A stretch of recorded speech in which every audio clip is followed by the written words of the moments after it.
Hindi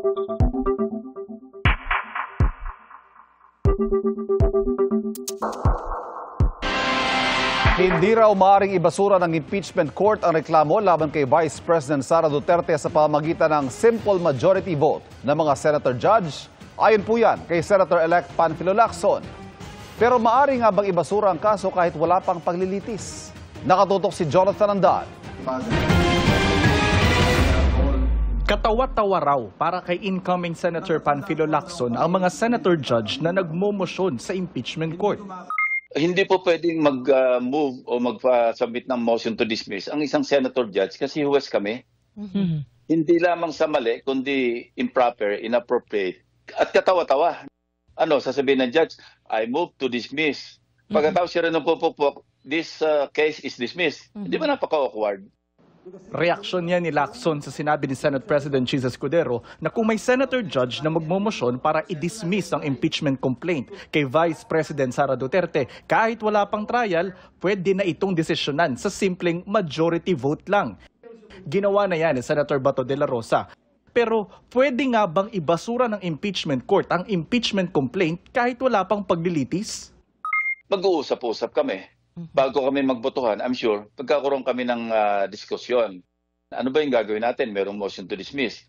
Ito ba yung action na natin, even without conducting or starting a trial?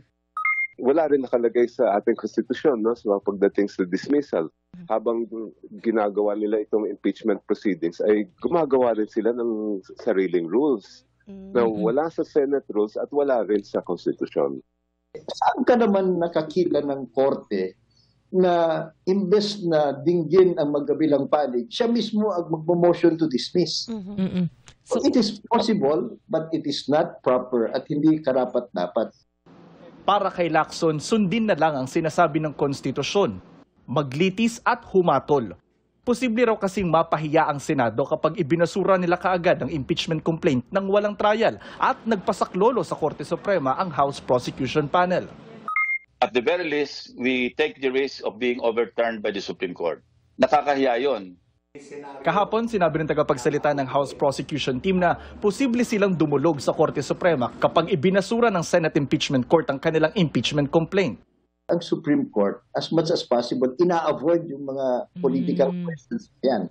Pangalawa, inaabot ng siyam-siyam ang Supreme Court. Kumbaga, tapos na yung issue, saka lang sila magdidesisyon. Batay sa 11-step impeachment process na inilabas ng Senado, tapos na ang kalahati ng proseso. Dahil nakapagpasa na ng mga sagot sa impeachment court ang defense at prosecution team. Ang susunod na hakbang, ang pagharap mismo ng bises sa impeachment court. Para sa GMA Integrated News, Jonathan Andal, nakatutok, 24 oras.